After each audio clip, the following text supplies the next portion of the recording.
iyo uri mu maserumu direct ucuyavamo kubwirya ndirimbo Sambolela urumva Dramati agisohora irya ndirimbo nabonye agapande kiwiwe umengo ico gihe ari muri France ndavye agapande mvuga ati ino ndirimbo niticha abantu izokiza M23 niticha abantu izokiza M23 urumva iyo ndirimbo je gusa papa yo indirimbo yiwe yasohoye ino Sambolela na Sambolela sambo Simbizi wasema vumba oya muji je ndamufata nk'inshuti yanje no muntu nigira ku ibintu byinshi nubwo ntararonka akajyo ko kuganira nawe ariko no muntu nigira ku ibintu byinshi kandi iyo nshaka gukora ibintu vyanje kenshi niyo nshaka gukora ibiganiro ndamurabira kuri we hari ikintu mpora niga kuri Simbizi wasema vumba kenshi nari natijena nari nati ni duhuze sinokobesha uko jewe iyo umaze kuvuga Natasha nabi je nawe chatuba separe urumva ubwa mbere nari nati yari proche na Natasha sana ariko mu nyuma ashaka kwigira umuntu hatari na Natasha uramuzi kuna meze ushatse kwigira umuntu hatari acha gukorora hasi niko la boss yimere sasa Nelina ati nikavyonze je niko mana ndamwita nikavyonzi. Ladies and gentlemen, boys and girls, another beautiful day, another blessing. Nundi musu dasanzwe ni yandi mateka dasanzwe ngira kandi kubana namwe kabisa ndabaha ikaze ino ni Yaga Tech TV. Nkaba ndi kumwe n'umutumire yambaye ishati yambaye ipantaro ya rouge nagoma sabe cameraman amanuke buke yerekana ipantaro yambaye ya rouge bayibona abantu bakora dukurikirana muri no mwanya kuri Yaga Tech TV ubona wese uwundi numwe mu bajene bavuka hano nyene mu gisagara mu gihugu cacu c'u Burundi akaba ngaha nyene mu gisagara ca Bujumbura neza na neza muri centre ville aha nyene niyo tubaye niyo tuyibereye anytime any day. Reka tumwakire na karuru keshi woyo Capitaine de la capitale. Good big man. Papa. Je nkunda vibe yawe tu. Of course. Nkunda vibe yawe nkunda ukuntu meze nkunda ukuntu uvuga yaba ndi umukobwa nari kukoresha. Guys, neza numwe mu bajene bakunda industry y'umuziki w'u Burundi n'amafirme arayakunda ikintu cyose made in Burundi aragikunda cyane aracemera gose ikintu cyamunaniye no kunywa support ni made in Burundi, you know what I mean ariko yarakunaniye bro cyane gose ariko ibindi byose by'u Burundi byose ndakubita. Of course. Ndagwa ikaze kuri Yaga Tech. Merci sana, reka nshimire wewe, reka nshimire umukameraman, reka nshimire abafana bacu, abantu bose bakurikirana ino TV, niteka ntangere ryo kubegera no kumenya nkabamenya tukamenyana biranejeje sana. Icyo gusa no basaba mugire s'abonner, subscribe hamwe na comment hamwe na share kugira ngo twironkere twitungire tube inshuti n'umuryango. Yes. Of course abariko baragukurikirana baraza kukumenya mu nyuma ariko muri no mwanya nababwiye yuko rumwe ukurikirana industry y'umuziki w'u Burundi hafi cyane kandi ukora kwa Natasha la Bamba la Boss la Noma ukora kwa Natasha urumva kuri Club de la Tanganyika kuri hoteli ya Natasha ni ukorera ubuzi bwa minsi yose. Ntobeshe kabisa nsanzwe nkora kuri Club de la Tanganyika kuko ni hotel ya mbere ku isi nzima. Mbo je ndayifata ariko nko ku isi nzima. Ni hotel ni 5 étoiles, ni hotel nziza. Ndetse unagiye ahandi nga mu Burundi ahandi woronka wofungurira woruhuka atari kuri Hotel Club de la Tanganyika. Na hano hameze neza nka nyeneho nka la Boss. Rero ikintu gusa nezerwa kimwe nuko gusa nasanze Hotel Club de la Tanganyika itandukanye n'izindi hotel. Ça c'est bien. C'est comme ça. Neza na neza reka tugaruke mu muziki wacu muri industry y'umuziki w'u Burundi. Neza na neza twamaze guhashika. Ndakubwira ikintu kimwe. Hari abantu benshi bacha ku TV online nguko abantu bariko baratubona kuri TV online ubona ko ari benshi bariko turabona views ngene ziko ziraduga. Urabona ko commentaire abantu ni benshi. None Simbizi wewe umuzi gute? Simbizi wa Semavumba. Oya muji je ndamufata nk'inshuti yanje n'umuntu nigira ku ibintu byinshi. Nubwo ntararonka akajyo ko kuganira nawe ariko n'umuntu nigira ku ibintu byinshi kandi iyo nshaka gukora ibintu vyanje kenshi niyo nshaka gukora ibiganiro ndamurabira kuri we. Hari ikintu mpora niga kuri Simbizi wa Semavumba. Ujya ndamwubaha cyane n'umuntu w'amateka sana ngaha mu Burundi kuko nagiye gusanga ujya mu tipe ari umuntu yoshobora gushikana umuziki kure kandi agashobora kuduza umuntu bivanye no kungena ashobora kumuvuga uwo muntu gushikana aho akisanga uwo muntu yamaze kuba umustar. Simbizi rero ni kintu kininiya ngaha mu Burundi. Ndabivuze serari bwamuvuge ariko ndabivugiye nga kuri kamera.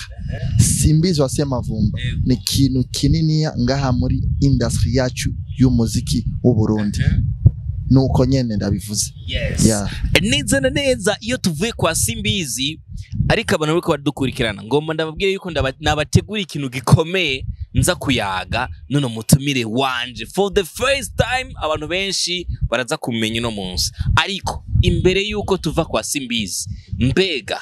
umuzi gute Nelinat? Iyo mbwiye Nelinat Nelinat n'umuntu umumama n'umuntu sinzi uko nanomuvuga ariko gusa ni Kavyonzi. Aravyonga sana ryo mu sister bro, aravyonga sana kenshi Nelinat je na Nelinat ni duhuza sinokubesha kuko jewe iyo umaze kuvuga Natasha nabi je na wewe chatuba separe. Urumva ubwa mbere Nelinat yari umufanzi sinzi uko none wabivuga yari proche na Natasha sana ariko mu nyuma ashaka kwigira umuntu hatari na Natasha uramuzi ko nameze ushatse kwigira umuntu hatari aca gukorora hasi niko la boss yimere. Sasa Nelinat ni Kavyonzi je niko mana ndamwita ni Kavyonzi. Nelinat ndamufata nka Gigiman. Urabona Gigiman ryo muri Tanzania n'umuntu w'amajambo menshi avuga nka gasuku. Ujya ndamufata nka gasuku. Yes of course. Nuko biri ariko rero abantu bakora dukurikirana nuko bimeze. This is about kugira ngo umenye how the way uwo turi kumwe ingene as industry uwo turi kumwe mbega ninde mbega arakurikirana babandi namwe muhora mukurikirana mukabaraba ku mbuga niwe nazanye uno munsi. Ariko ejo ku mugoroba yaranyandikiye arambwira ati Kapiteni ndakeneye kugira ijambo mbwiye abarundi n'abarundikazi n'inshuti z'umuziki w'u Burundi neza na neza hano mu gihugu cyacu Burundi eka no mu Rwanda muri Tanzania muri Kenya. Uko niko bimeze ariko reka ngigwe ko dukorana ikiganiro gikomeye cyane n'umujene sindamuvuga izina nza kumuvuga izina giwe inyuma y'ikiganiro. Ntuza kujya umuhari ntari bi papa nta mutima mubi nta ngorane. Industry y'umuziki ubibona gute muri uno mwanya? Yani iyo mbwiye industry y'umuziki y'u Burundi muri uno mwanya irashyushye papa. Yani irashyushye sinzi nuko none bivuga. Ari umutipe ayigize arayivyonze arayitobanze mama kiyama jewe ayituriye je ndanezerwa sana iyo ndiko ndabona abaririmbyi bacu bariko barakubita amahiti. Iyo bakubisa amahiti ni ibintu binezeza cyane gose kandi iyo ababiguma kukira minsi yose ndakurahiye Niger turako batomaze kuyifata uko turako batomaze kuyifata neza na neza. Ni hamwe gusa abarundi bataratahura abaririmbyi babo bamaze kubatahura ndakurahiye kuri ino industry yacu y'umuziki w'u Burundi papa. Capitaine de la capitale wewe woba umujournaliste wa mbere ngaha mu Burundi kubw'umuziki wacu. Ariko abarundi nibamara gutahura icari cy'umuziki ndakurahiye eka sinjye umunwa genda umuntu ntajya umuntu. Drama aravyonze igisagara si igisagara gusa aravyonze Uburundi bwose ndetse na East Africa dramatic kabisa muri no mwanya nawe tuganira ariko aracafuza imbuga zose murukana bumenyi ndabivuze sindabivuganye bujyajya sinabivuganye ngo kubera iki no ntaco ndamushakako ndabivuze nk'umukunzi w'umuziki w'u Burundi Dramati muri no mwanya ariko arasivya igisagara ca Bujumbura ndetse n'u Burundi ndetse n'amahanga kubwa Dramati papa yo indirimbo yiwe yasohoye ino Sambolela na Sambolela sambo na yani haraka Sambolela hari uburungo yashizemo muri rya ndirimbo iyo yumvise rya ndirimbo Sambolela iyo yumvise papa wewe wenyene iyo uryamye nimba wari mu maseru mucu yavamwe kapitene je ndakubwishije ukuri iyo uri mu maseru mu direct ucu yavamwe kubwirya ndirimbo Sambolela urumva iyo wari ugomba ucikane hari habuze akantu gato gusa ukateroho wumvise ijya ndirimbo Sambolela ucugarukaho nyene Dramati sinkubeshe muri no mwanya Dramati ariko aracafuza igisagara cya Bujumbura ndiko ndaraba ama challenge y'indirimbo gusa ya Dramati ndiko ndaraba kwanza reka ninjire kwanza neza na neza mu muziki wiwe papa Dramati agisohora ijya ndirimbo nabonye agapande kiwiwe umengo ico gihe ari muri France ndabye agapande mvuga ati ino ndirimbo niticha abantu izokiza M23 niticha abantu izokiza M23 urumva ndirimbo je gusa mfa kubona challenge y'umuntu amajambo gusa cyamvuga ino ndirimbo izoba hit kandi ngibi biko biraba rero nkaca ntangara n'umuntu yamuteguriye kwanza dance yamuteguriye dance za bien urumva amutegurira ujya nasanze abanyakinama tuzi gutamba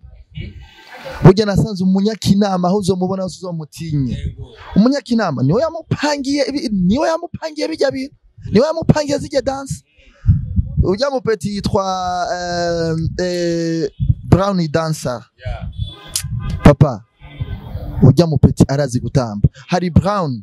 hamwe na n'uyu mupeti Danny Cool nabanyakinama naba dansa ngaha mu Burundi mufise nk'abajya bapeti babiri Brown hamwe na Danny Cool naba dansa mufise ngaha mu Burundi basumba bajya bapeti raba kwanza ukumwe n'indirimbo yateguwe neza ifise amasanamu meza Sambolela n'indirimbo nziza papa Dramati yakoze umuti je kenshi nakunda kuvuga ibintu vya Natasha sinavuga abandi basana ariko muri no mwanya kubwo nabonye je ndavuze ati mama Burundi Natasha Burundi mbabarira reka mvuge iciza ndakivuge kuko uri nimero ya mbere reka mvuge uno muhungu ivyiza ariko harazana kuko ndabona yuko hari ikintu kigiye guhinduka muri industry yacu y'umuziki w'u Burundi ku bwa Dramati hari unashaka kubaza ati kuki uno munsi uje uvuga Dramati ugumuvuga Dramati nibiye bintu kundira Dramati premièrement wewe nyere uri kura jewe ikintu cyambere nkundira Dramati ikintu cyambere nkundira Dramati ni ncyabyenge cyakabira aricisha bugufi kuko iyo aba Dramati ari umuntu apanika bijya bintu byamubaye ko kuri Bface Dramati nkubu ariko yamaze gutubwenge Dramati nino ndirimbo ya Sambolela ntayo yari gusohora ariko nasanze Dramati ari umuntu yicisha bugufi kandi yumvira abantu kandi afasha abantu ndabivugiye ngaha je naramfasha ntacarama nituranaganira ariko nka wewe capitaine de la capitale reka mfate ko ari jewe mu journaliste muri no wenda kubajije wewe nkubu wohura na Dramati canke wohura n'umuntu ari wewe sekakubwira ati ninde muririmbyi ubona ariko arakora neza muri no mwanya ninde wovuga je kwinoza na Fernando afisa mahiti yarasohoye La Vie yarasohoye ijya ndirimbo ya Drire stop ni yasohoye La Vie asohora niyo Drire gendo urabe Sambolela isohotse ryari nta na 2 semaines irahera wewe sino gutsinda ufisa amajambo menshi umviriza je ndiko ndabikubwira nta na 2 semaines irahera ariko n'indirimbo yaje kuzimya indirimbo zose Sambolela nirikora kubitwa mu makabare mu mahotele mu ma studio mu mazu y'abantu hose n'abana bayiririmba ninde wari bwabona akora ibintu nk'ivyo oya byukuri duciye ahantu mu quartier turumva Sambolela genda urabe mu Rwanda urazi yuko twebwe muri no minsi atari heza ariko genda urabe birengagije je ibintu byose ariko hari akantu umuntu nubwo yoba kwanka gute wanke wemere Sambolela basi Sambo hari akajwi rero yaguma ashiramwo mana yanje yani yabivuga yaririmba ashiramo feelings urumva indirimbo kwanza ushaka kumva uburyo bw'indirimbo ni feelings y'indirimbo Dramatic handsome boy kigira kabiri ni umunyamafaranga iko mihela afise umuduga mwiza Bifesi arafise ujya muduga arafise Bifesi ko yamaterereza mu bantu asabagirika ega mugabo ndabitahura raba n'intaravamwo ava hajya ni mukayanza umunyakayanza abanyakayanza n'abasuma mugabo Dramatic genda urabe ava hano bacukura iki vuga inzahabu bacukura iki none burakutaba umwana mwiza gasha iyo maze aho hano je ndahita nko mu bwami man ahantu nkaho ndahita nko mu bwami rero Bifesi ico yakoze hajya yarihenze naramukunze Dramatic kubona atamwishyuye n'akajambo na kamwe yari icecekeye cyamvuga ati no mwana nincabwe navuze ati jewe fo nkora ikiganiro ndamuvuga oya Dramatic ivyongereza hari ikintu Bifesi yavuze mu ndirimbo yiwe umufana ngo ivyongereza byinshi Dramatic igira ko avuga ivyongereza byinshi ngo abantu bize ngo baramwumviriza wewe nakivuge twumve icyo cyongereza yaje kuri micro avuga icyongereza nakivuge kandi turabikeneye abafana mu cyongereza cya Bifesi yo nakivuga yo ndakuraye n'ukuri kw'Imana je akakivuga umviriza ndinga imbere ya kamera kijya cyongereza Dramatic avuga n'icyongereza Bifesi yovuga hamwe Bifesi yovuga kijya cyongereza cha Dramatic inobekire jewe inobekire cyanda isiga mu kinama cyangendi yaba nugwa maguru ndakomere nano maguru acacika yose Bifesi avuze kijya cyongereza cha Dramatic ndabivugiye ku mugaragaro okay rindira gato ikigero kigomba gihirangirire ngaha kubera ndaza ariko baradukurikirana baryohewe cyane sivyo ikibazo kimwe jewe utumye numva kuko mu kiganiro turiko turagikorana wambwiye ko utarahura na Dramatic na rimwe kandi wifuza guhura nawe wavuze ko utarahura nawe jewe rero Capitaine de la Capitale ndifuza kuguhuza na Dramatic Baby Killer ahantu haba ndahazi inzoba ndayizi ndifuza guhuza na Dramatic muhiriwe muri no mwanya canke imbere ya kamera ndaguhuje na Dramatic nibihe bintu wo kwiyumva gute wogira iki wo vyifata gute ndaguhuje na Dramatic kuko ndumva yuko papa urabona je namamvuga wewe Capitaine uri ncyabyenge wewe